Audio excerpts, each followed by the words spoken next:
Preview.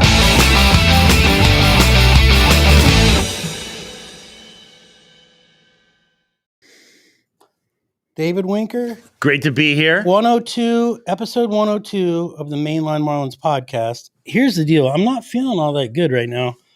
Adam Duvall, just the news that happened at 1-ish, traded back to the Braves, the hated Braves, for the catcher Jackson, who has had a couple major league starts and is basically a You're skeptical. AAA guy. He has hit 11 home runs. You're skeptical, but I will tell you that in the hallway when here at the hub of community newspapers, somebody did yell out, What? Good trade. Yeah. Got a good prospect, and yeah. There's a debate about this trade. But here's the problem with that: we just drafted a freaking second or third round catcher who's going to be good, and then we've got Brian Navarreto, and then we got Sandy Leone, and I don't know. I have a feeling Wallach is going to be gone because he got DFA'd and then he was off the roster, so there's a chance that he's gone. But then let's talk about the other Marte for Jesus Luzardo. Probably a good deal, all in all, for us. I got to tell you something. Lefty, which we need. The guy is gone right to Jacksonville and is going to be playing with the jumbo shrimp right away. I think that's a good one. He'll be up quick. But before you leave that, it was interesting because I love Marte. My daughter is going to be heartbroken when she sees him. Oh yeah. Well, just my girlfriend Donna, who loves Adam Duvall, is going to be really pissed. Yeah. It is interesting. These are popular players, but I will tell you when I saw that, there was a lot of Twitter. Everyone was like, I think the Marlins got a steal. Like, I think it was a good trade for the Marlins. That was kind of the baseball. On the Luzardo trade? Yeah. Yeah. That was the kind of chatter was like, wow, the Marlins did pretty good with that trade. Right.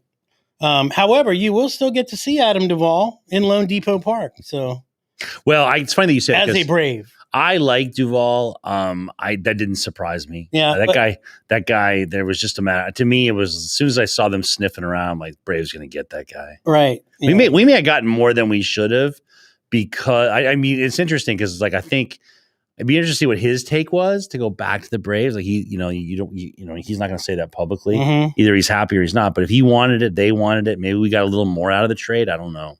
Yeah. Well. I know you're skeptical. I just did an Instagram post, with Adam Duvall, and thank you for making Miami exciting. This, he had really good defender, and then a really good long ball. No, he's a good ball player, and he's playing well this year. That's the thing. He's having a good year. Yeah. So I'm thinking no playoffs for the Marlins based on the trade so far. But let's go back, and there is still a few hours left. Another 10 hours, they could make some other crazy moves. But Yimi Garcia goes to the Astros. I figured your wife's team. Yeah, I figured you were not upset about that trade. Oh no, dude, that guy could have gone months ago. We would have given him away, and they didn't have to give us any players.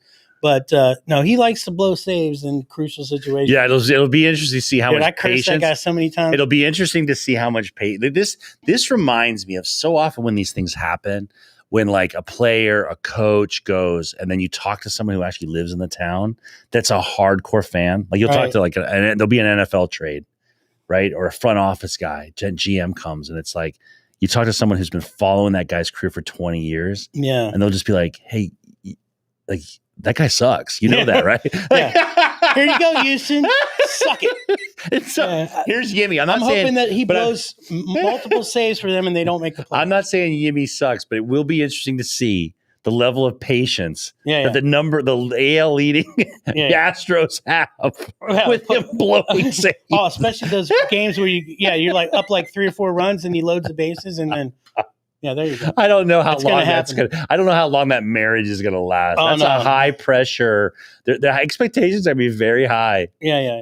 But what we got out of that was outfielder kid Brian De La Cruz, who's been playing for the Skeeters. You probably saw him play. I did see him, and I didn't know it was that dude. But it's funny. I remembered seeing him in the outfield. And it's interesting, because the picture that you put up, I should have grabbed you one because they were selling those Sugarland. If it had been a Skeeters, I probably would have grabbed it for you because they're changing the name. Yeah. But that ugly, I hate to say it. No, it's like this ugly gray blue. It's like your hat. It's not that your hat's ugly. Your hat's beautiful, but a whole uniform that color. It kind of looks like a prison uniform. Right. Or something that like that it's in the wash. That gets turned like a neutral gray color. Hate when that happens. Yeah, so that, and then they got a pitching prospect, Austin Pruitt, in that deal as well.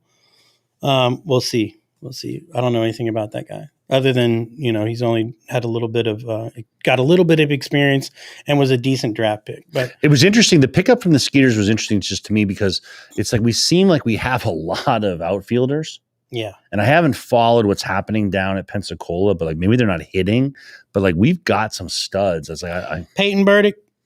JJ, but he's had a slump for a little while. Now it's starting to come back. But Peyton Burdick, that guy, he should already be at Jacksonville, getting ready to come up here. That's where I'm going. Like, what's happening with those guys? Like, it's like, and then we got another outfielder to add to the mix. Yeah. And I don't know that they're done. still have a feeling that they're going to try to unload maybe Blyer or Bass or both for prospects. And it seemed like we could get rid of one more right-handed pitcher. Yeah, and get something in return. Yeah. So I think that's the game plan. I'm sure they're in the war room right now figuring it out.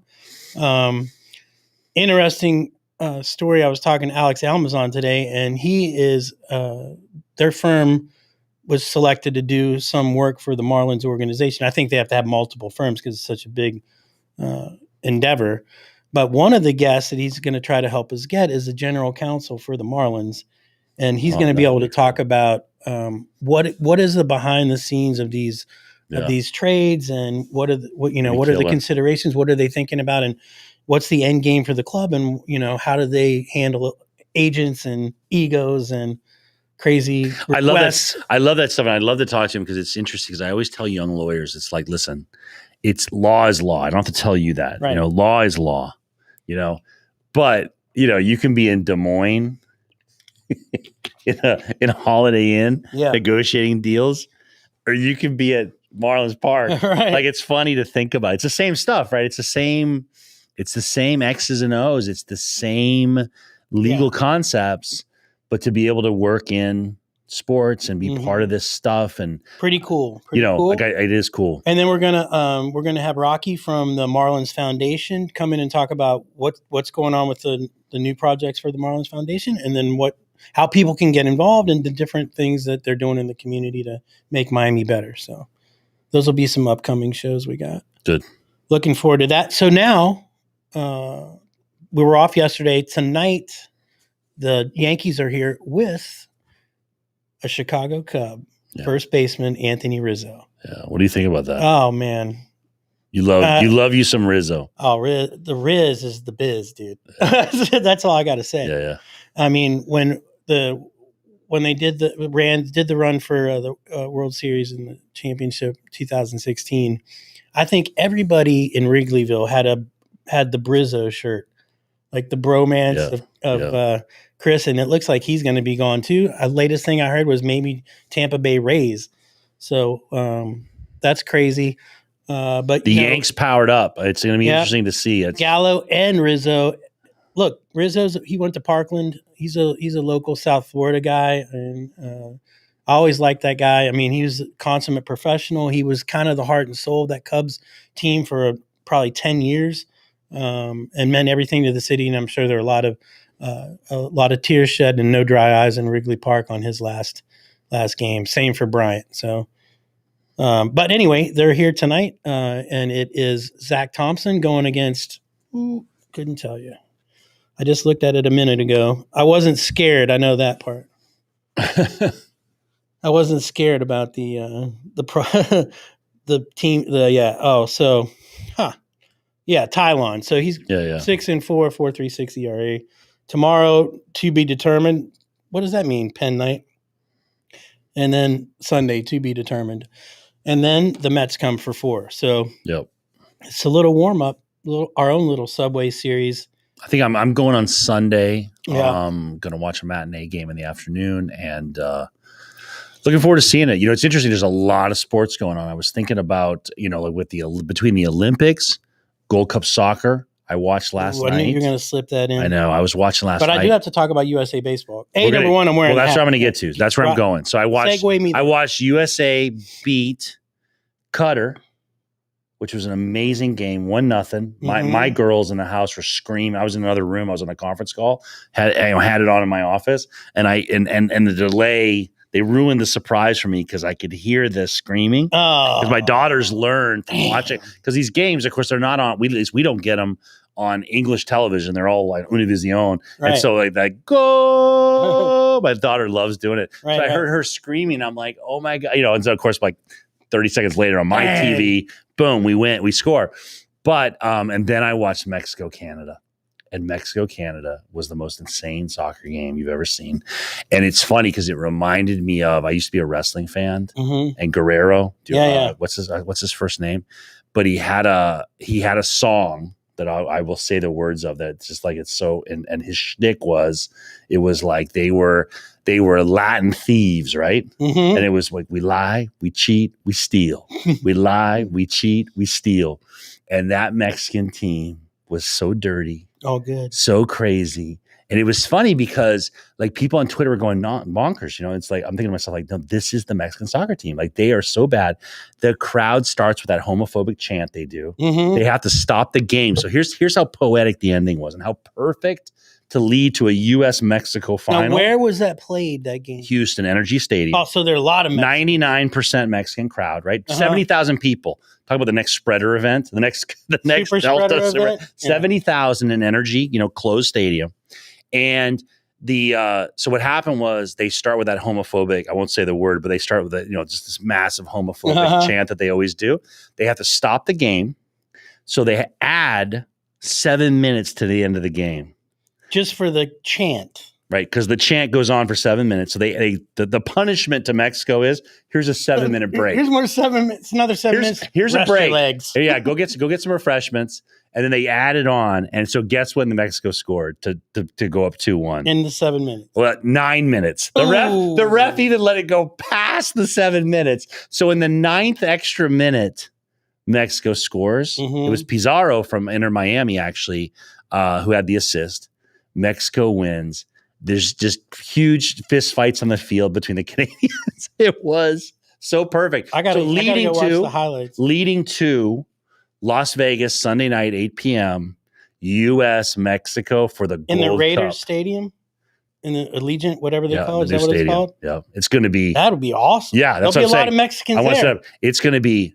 And a lot of Americans, I think, because there's a chance to beat them. And it's a weak Mexican team. We're not that great either. But anyway, I just wanted to tell everyone it's worth watching. It's so emotional. Those two Viva teams. la raza. Those two teams. That's what Guerrero used to say. Viva la raza.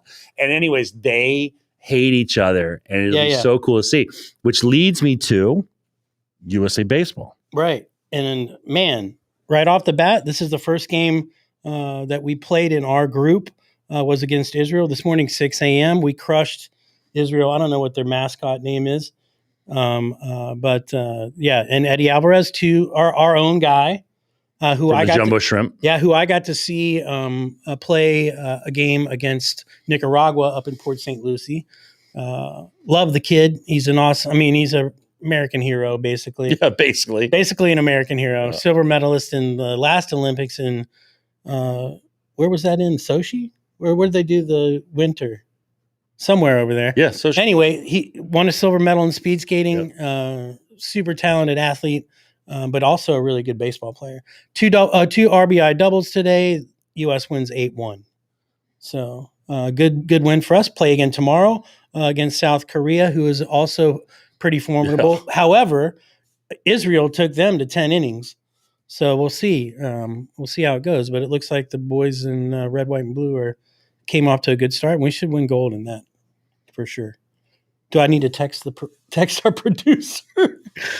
This is the budget that we're on, people. And it's interesting that talk about pressure to go back. Here's American baseball, the pressure that they're feeling.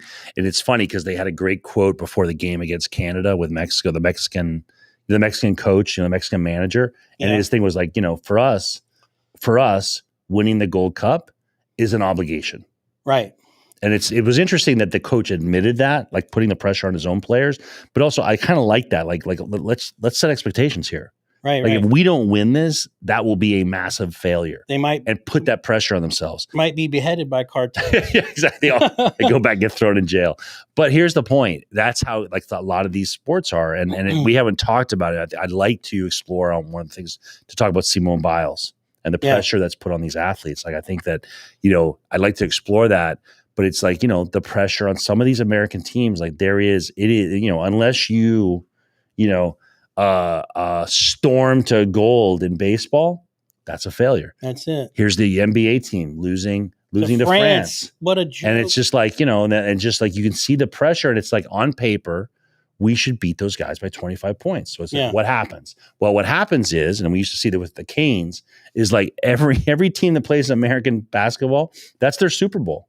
That's it. That's their, like, think about you and me. Like I have no business like just playing pickup with one of those guys. That would be like one of the highlights of my life. Right. To just go and play 21 with Kevin Durant. With Kevin Durant. You know what I'm saying? Like think about these guys who give their life to basketball to be there. Like that is their Super Bowl. That's their personal. Right. That's the highlight of their career. Some of them in basketball to take on this US team. And our guys really don't care about it at all. And this is just like, man, really. Whatever. We could probably actually win with college guys. Hey, so we got what's up with Christine with two? What do you mean? What's up? MCN, the local news. What happened to the? God, it's so small. George. Tickets, Tommy. Oh no, we're working on that. Oh no, I'm sure it's George Gonzalez. Hey, George, when are we gonna do? I want to get in on some of that the mermaid stuff, man. I've got the belly for it. Let's get that going. And he says Winker made it to episode 102. My mother was like, "Did you get fired? Why are you not on episode 100?" I haven't been 102 since like 4th grade. And I was third like, grade, maybe. Red Berry gets, anytime you can have Red Berry in here, that guy's a mask. He gets to veto my appearance. He's also really forgotten more baseball than we know combined. Oh man, the guy's a wizard and a lot of fun to talk to. Yeah, he's got the story about the hamster giveaway where so it's supposed to, they get 50 hamsters and they're going to give away the 50 first kids that show up. He goes down there to see all the boxes of hamsters, and whoever put them in the boxes didn't poke any holes. Didn't poke a hole. And they're all dead. They're all completely, He actually did like a little, like what they looked like, how they were laying in the box. I'm like, that's not real, dude. Really? I mean, no, that's not. That was an actual promotion, Dead Hamster Night. Dead hamster. Who does that? Anyway. All right, so. They didn't just tell the kids. Hamster's very sleepy. He's real sleepy. He's gonna wake up anytime now. I promise. This is one of those hamsters that sleeps all the time. A special breed of hamster. Sleeps all the time. Meaning 24/7. All right. Game tonight is 7:10. Zach Thompson versus Tylon against the Yankees. Ugh. Hate the team and their fans. Kind of gotta like them a little bit because Rizzo's on there. Other than that, I hope they don't make the playoffs. Thanks, D-Nice. Let's flip the M, boys. 102 is in the books. Go Fish.